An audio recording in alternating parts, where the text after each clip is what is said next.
It's April Fool's. Carson Kelly just hit for the cycle, and that's not a joke.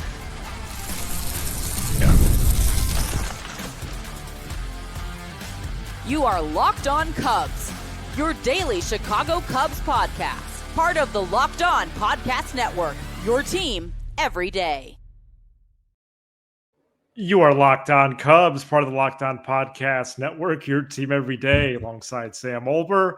I'm Matt Cozy. Sam and I are lifelong fans taking our passion into discussion with you on all things Cubs. Thank you for being part of the show and making us your first listen today. The best way you can help us grow the show is to listen to or watch us every day.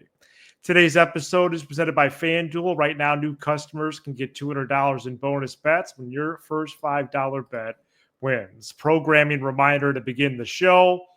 Locked On Podcast Network, this great network we are a part of, recently introduced the postcast format. Some of the channels across the network already have them, including the Cubs. Joe George was hired by Locked On to do that. He's now done a few of those. He'll be first on both the audio and video feed after games this season, and we'll be on after basically all the games. Our regular show will be up after the postcast, which will be most evenings, with the exception of probably our Monday morning episode that we'd like to keep a nice routine of. So still doing the regular show, 5 episodes per week, Monday through Friday. We hope you continue to join us. And you're joining us right now as the Cubs scored 4 runs at the top of the first. Never looked back. They won 18-3 on Monday. Nice bounce back win over the A's in West Sacramento, CA. Cubs added a run in the 4th, 5 in the 5th, 6 in the 6th, and 1 in the 8th and the 9th. Carson Kelly hit for the cycle. Tucker, Bush, Swanson, Kelly all homered. Each starter reached base at least twice. Tucker also posted a 4-hit game, while Bush and Horner each had 3 hits. Kelly's cycle was the Cubs' first since Mark Grace in 1993. We're going to get to the pitching later. Ben Brown, bullpen strategy, some hypotheticals, then this day in Cubs history to round out the show. Sam, Cubs 18 runs on 21 hits, 10 walks. It was an offensive barrage in West Sacramento. Yeah, and as I come to you here at 12:30 in the morning, the wee hours, they say. I look at this offense right now after they've come back from the Japan series and say that this is the offense that we expected to see. Now, of course, you're not going to get 18-run performances on a regular basis, and we'll see if this club can bounce back, because we know in Cubs history, usually 18's followed by a number less than 3. But it was a nice night. It was a relaxing night. I had some tea. I had some soup, and I just kind of enjoyed this game. Just relaxed. I was relaxed for a change. That this first weekend has just been way too hyped up, way too stressful. And it was just a nice, relaxing evening at the ballpark. Look, there's so many takeaways from today. I'll go. I mean, the Carson Kelly thing, I said one of my bold predictions, I think, after we did our bold predictions, as I said, I think he ends up taking this job, which really, wasn't really fair because Amaya looks awesome too. I think he catches the 2 righties because he helps them control the run game. I think I mentioned that on this show. Whereas Amaya can catch the 3 lefties because lefties control the run game basically themselves. But, man, his at-bats look good. Like, obviously, hitting for a cycle is a fluke, but his at-bats have passed the eye test. But for me, Matt, the comparison I'd like to make right now with the Cubs star right fielder, Kyle Tucker, is I have the exact same feeling. I've been a Cub fan for a while, and I have the exact same feeling when he's at the plate as I did when Chris Bryant was in his prime, where it's like when Chris Bryant was heating up, you were almost surprised when he made an out. He didn't really give a whole lot of at-bats away. He didn't really swing at balls. He always was swinging at strikes. And Tucker's just in one of those zones. And for, all the talk about the spring training stuff and all the talk about the beginning of this trade and all that, this is the guy that the Cubs traded for. They traded for a star, and they're getting a star. And now everybody else needs to fall in line. And that includes the relief pitchers. That includes the front office. That includes the manager. Everyone else needs to fall in line because this young man is performing the way he's supposed to be performing, and everyone else offensively tonight shared in that fact. Well, Kyle Tucker's easily the best Cub since Chris Bryant in 16-17. Mm-hmm. But then I would even go as far as to say the best since Samuel Sosa. Yeah, well, 05 Derek Lee would like a seat at the table. Okay, well then he could be a part of the combo as well. Yeah. Not body of work, but definitely that year he needs a seat at the table in terms of single season, and he needs to order a nice steak too because that was a special season. Well, he should. He deserves it. Tucker now 10 for 31, 3 homers, 4 walks in 7 games. He started 1 for 8, so you could do the math there. He's on quite a run. It was fun to see Carson Kelly get that cycle, Sam, and he the cap was the triple. So that was awesome. That's always fun to see. Good response by the Cubs in this one. I do hope, as JD said at the top of the broadcast Monday night, I do hope that Sunday is the worst loss. I really do. Let's put this behind us and to put up a football score helps in that regard. I really enjoyed the first 4 hitters in the 5th inning sequence. I know you can appreciate this as well. SPEED. Yeah, well, Horner, great leadoff AB to single. Yep.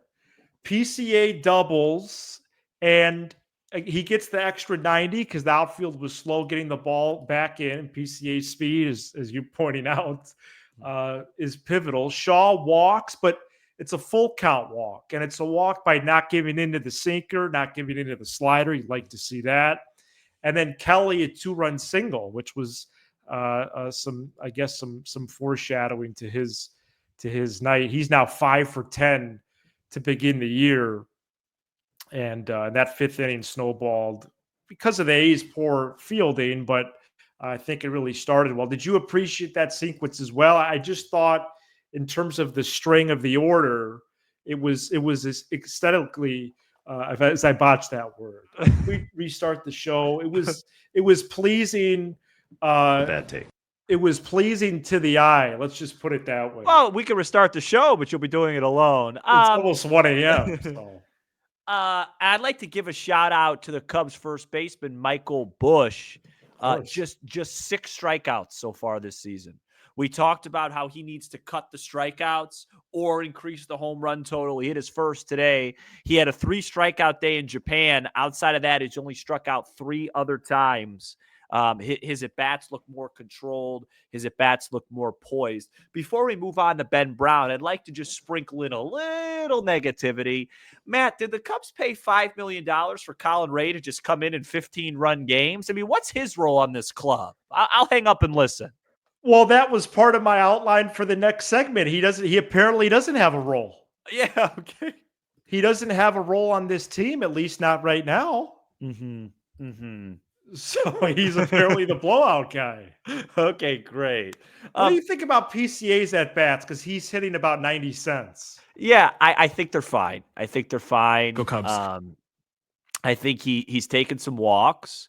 He's missing some pitches, but I think his at-bats are fine. I think the hits will come. He got 2 today. He's up to 148. And I think his at-bats are just fine.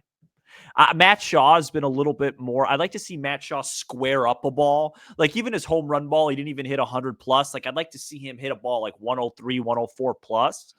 But tonight's not the night to pick at those guys. 18 runs and all is well. A fantastic performance offensively and from Ben Brown and the pitching. Fantastic. So we'll get into those details right after. This episode is brought to you by FanDuel. The Final Four is here, and FanDuel is giving you the chance to get in on the action like never before. Right now, new customers can get $200 in bonus bets when your first $5 bet wins. That's $200 extra bucks to use on everything from buzzer beaters to Cinderella stories and even who's cutting down the nets. Of course, my mind goes straight to the Cubs line on FanDuel. A big game. Cubs have not won 2 baseball games in a row yet. They open up as healthy minus 135 favorites versus Luis Severino. But the Cubs in their careers are just 7 for 51 against the right-hander. And the only home run, of course, off Luis Severino has gone to the new Cub, Kyle Tucker.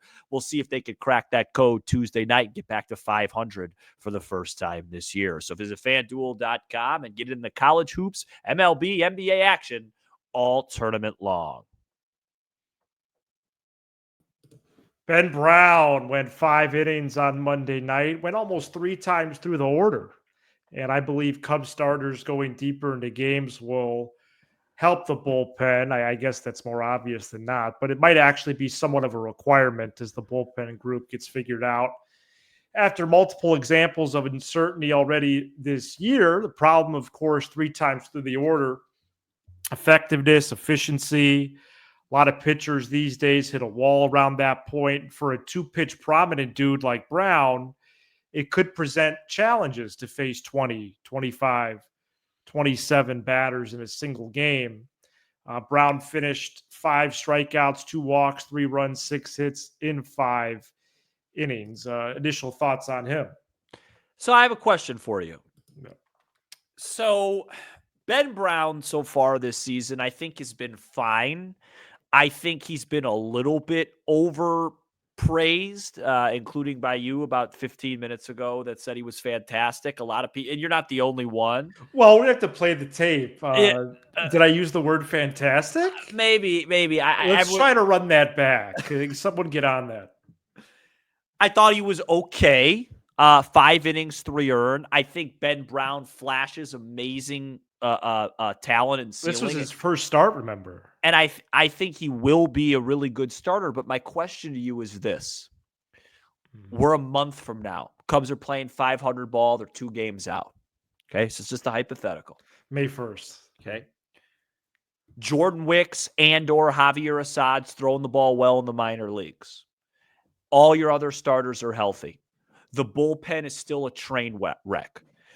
What do you do? Is it best for what's best for Ben Brown is to continue working as a starter, or what's best for this baseball team? And is it, hey, Ben, we see you as a starter, but right now we need you to be a max effort, not a multi-inning reliever. Not that. A max effort 8th inning or 9th inning guy. That 95, 96 becomes 96, 97, 97, 98. Power curve, max out. You face the toughest part of the order in the toughest part of the game, and that's your role right now because Jordan Wicks is throwing the ball well. He could be the 5th starter, and we really, really need help in the bullpen. Is that possible, or is this Ben Brown's job until further notice? No, that's an easy decision, and you can make a case it's both for the sake of Ben Brown and the sake of the team, but mostly in that scenario that you paint, and you paint that very well here on what is actually a Tuesday morning as we record, would be that Brown goes to the bullpen. And his control and command makes me nervous at times, but his curveball is one of the best in baseball, provided he doesn't hang it, of course, which he did a couple times on Monday night. Mm-hmm. But he does that less volume, right, as reliever in theory. And then also the plus fastball, sitting 94, 95 Monday, did top out 96, I believe, a couple times. I'd have to look back at it in real time. I believe that's what it was. So, yeah, that's very enticing to me. And I think the Cubs should do that as Wicks gets on a roll. If Ben Brown comes back and he's throwing great, you leave him alone. But I'm just saying, if this continues, these 4 innings, 5 innings, 3 earned that are fine. Like, I'm fine with Ben Brown being the starter. I support that. My point is if this is how it looks, which is fine, you could get that from Wicks, and I think you could get more out of Brown. I'm painting a scenario. He's destined for the bullpen anyway because of a major injury last year. Right. I think the mileage on his arm is going to be under a watchful eye. And by the fall, he would be in the pen anyway. So maybe they do make that move earlier. And I think in a month, that's definitely a reasonable timeline. I think it's a great question. And Sam, I I was intrigued by the multi-inning reliever. I actually wanted to see guys go more than one, maybe even more than two out of the pen. But relief pitchers in this franchise, in this organization, should only go one inning at a time and leverage spots from here on out. Yeah, and leverage for sure. As Monday points out, when someone needs to eat innings, which apparently Colin Ray is only doing for 5Ms, pitchers should only go one inning. 38-year-old Caleb Thielbar got out of a jam, went back to the dugout, had some Gatorade, took a look at the tablet. Then he goes back out to the game. Nate Pearson was barely could get through an inning. He goes back to the dugout, does the same thing, goes to the bathroom. Then he comes back out. Enough is enough. Just please get 3 outs and then put your gym shoes on. Yeah, I think okay? Sunday they were out of guys. Just do the 1 inning, please. I think if guys can't pitch 1 inning, then they should go to Des Moines. Get Palencia up here. Get Neely up here. Get Hollowell. I don't care who comes up. Robert, shout out Rick to him. Aguilera, September. Jeff Facero, Mike Remlinger, Kyle Farnsworth, Bob Howry, LaTroy Hawkins. Bring them all back. Well, listen, if all they need to do is eat innings for 5Ms, they all could do that. I could do that. I think Sunday was a case where he was out of guys. That's what he said. Yeah. He had no Merriweather. He had no Who pitched Hodge. Monday, by the way. He had no Presley. He had no Keller. I mean, half the bullpen wasn't available already. So yeah, maybe some of that in a way then was not inevitable. You just certainly. fixed your hair like a Kennedy. Yeah, it's got a little crazy. No, at times it's poofier than usual lately. But let's get back to the Cubs talk. We can't stray away too much here. I'll say this: it was nice to see, like you said, Merriweather. He is indeed on this baseball team. Well, are you nervous that he couldn't pitch yesterday at all? I thought maybe there was a health concern, so it was good to see him tonight. Not nervous, but a level under that. He warmed up twice Saturday. I get it, but he arrived to the park and they shut him down. I'm not going to lie. I was making my short while he was pitching. Do we know, was he throwing hard? No, you blinked, and the inning was over. It was less than 10 pitches. That's nice. Yeah. That's nice. So I can get his velo for you if you want me to. Yeah, well, it's not an emergency, but high 90s. Yeah, it was nice. Like I said, it's a nice, relaxing game. I just think the Brown thing's interesting because I think, again, he may end up being just great in the starter role, but you make the point he wouldn't be able to throw 6 innings once a week anyway for the rest of the year with probably where his arm's at. Of course, there's guys like Cade Horton, that I'm sure we'll talk about it, during some off days once we settle into the season a little bit more. I think it's probably one more week of really, really like every game feels like, oh my gosh. And then you start to settle in a little bit to the campaign as long as they're not blowing 4 or 5 run leads. But it was nice to hear JD acknowledge how abnormal that was yesterday. Cause I woke up this morning to some, hey, it's one game, guys. It doesn't matter if it's October, April, May, June. When you go into the 8th up 4 and you leave the inning down 4, that needs to be discussed heavily. Absolutely, yes. We need to win one more game this week, Matt. One more before we go play San Diego. One more. Well, then let's preview Tuesday's game. So Luis Severino and Jeffrey Springs were both excellent last week in their A's debuts. Yep. The 2 newest A's. They're really excited about those guys. Severino pitched well last week. Springs was even better. Springs tie on Wednesday, and then Severino steal on Tuesday. FanDuel has the Cubs at minus 126 right now. He's plus 108. It was just minus 135 when I read the ad. There must have been some action on it. The Cubs faced Severino almost exactly a year ago. He no-hit them into the late innings. The Cubs actually won that baseball game. What a beautiful game. Steele was a little bit better last week as opposed to his outing in Japan. I'm really hoping for for good things from him. Mm-hmm. What is the path to victory Tuesday? Because I do think Wednesday is going to be a major challenge. Yeah, I think Steele's going to have to throw really well. Right. I thought he struggled in Japan. I thought he battled against Arizona. It was one of those games they won, so it looked all right. But this is a tough lineup. It really is. I mean, you look at the Cubs starts this year. We didn't get a chance really to talk on Sunday about Matthew Boyd. Thought he made a really nice debut. Yeah. Imanaga's look good. Boyd's look good. Steele's off to an iffy start. I think, I expect a lot of these guys, including Tyone, to get right at Wrigley when the weather's cold. But it'd be really nice to see Steele just give us a 6 innings, 2 runs or less classic outing, because I think Severino's a tough pitcher. The Cubs just scored 18 runs. They don't typically foul that up with another big performance. But, I love, like, tomorrow would be such a nice, Matt, 3-2 win. 5-3, 4-3, something like that. The offense it's not a great night, but they find a way to score 4. I like 4-3 or like 4-2. And then it's 4-3 going into the 8th. And oh my gosh, we retire both guys. We post zeros in the 8th and 9th and win a baseball game. Hodge to Presley or Presley to Hodge, whatever it is. And we win a game like a normal team.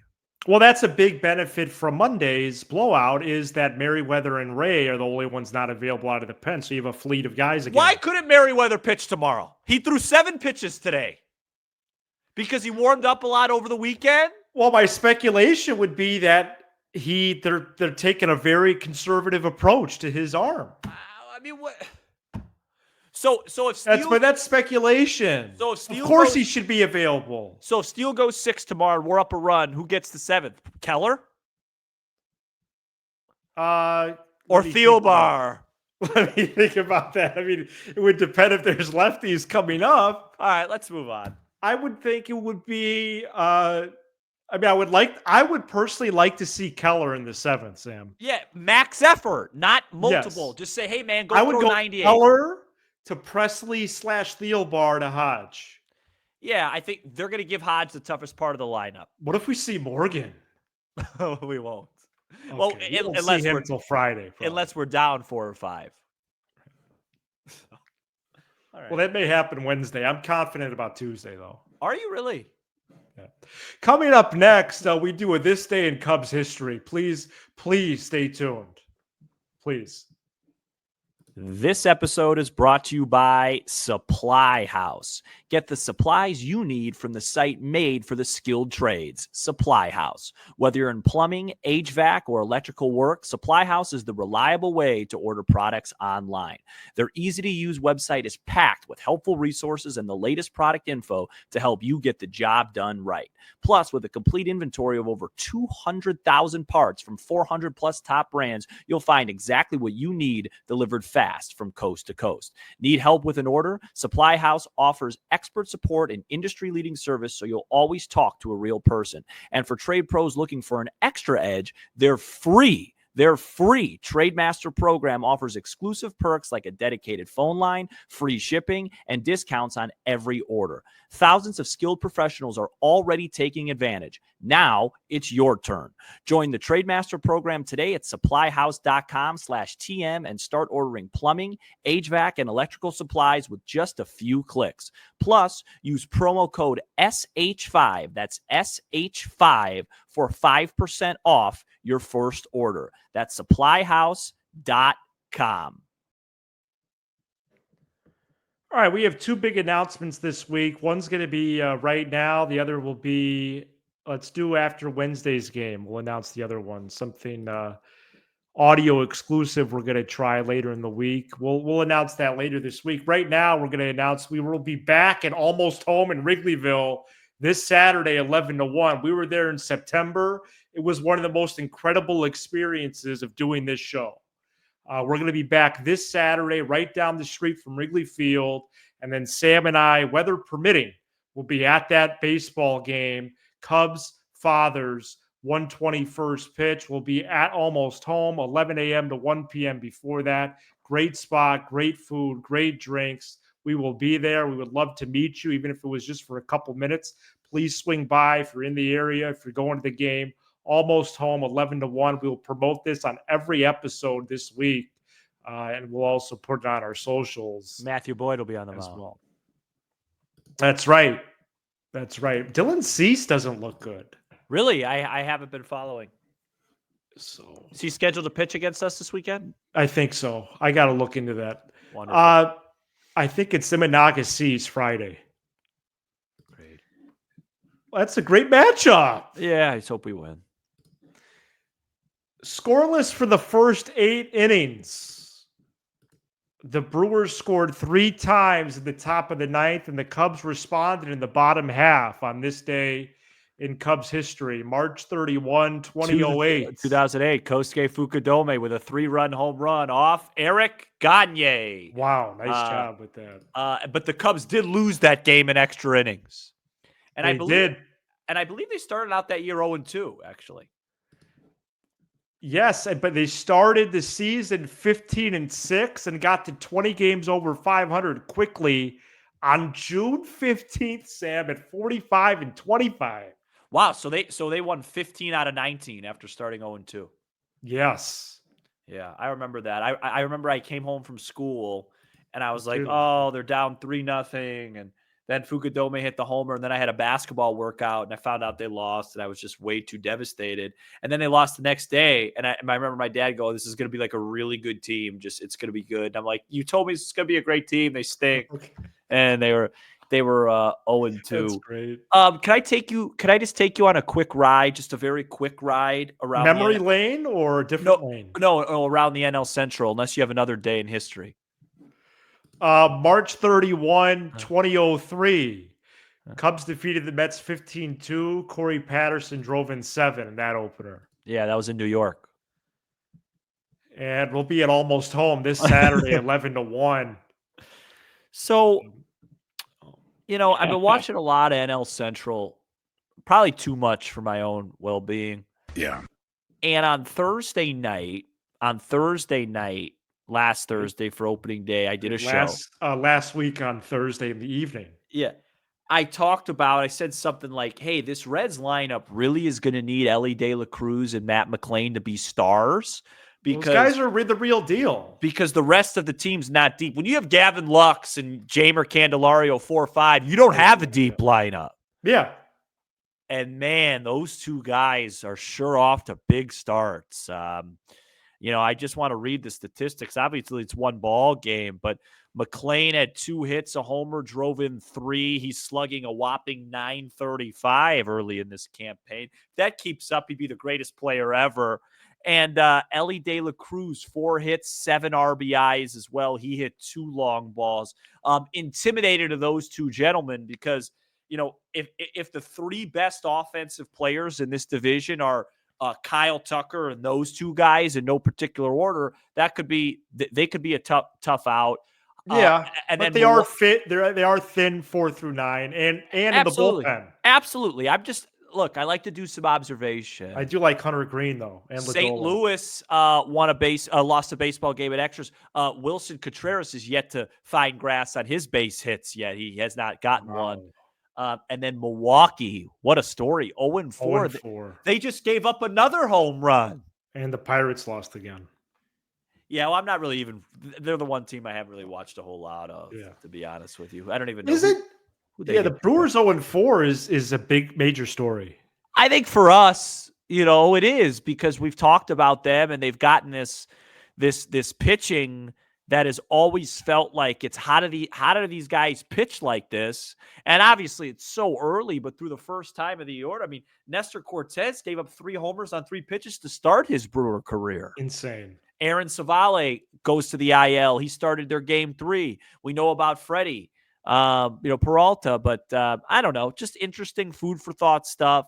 I think the Cubs, the vibes around this Cubs team would be a heck of a lot different. And I still think they're fine, especially offensively. If Morgan posted a scoreless 8th yesterday and we were a 4-3 baseball team, considering the fact that, our schedule, the rest of the year, this schedule, Matt, we got San Diego, who hasn't lost yet, coming to Wrigley, and that'll change at Wrigley Field. You could bet your bottom dollar on that. Texas is no slouch.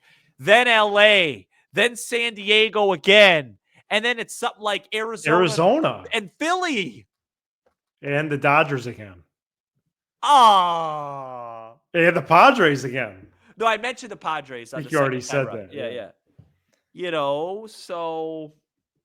All right, we're gonna get out of here. We get through this. If we get through this stretch of 500 team, and May, we put the whole league on notice. If they're 20-21, I'll be ecstatic. I've said it before.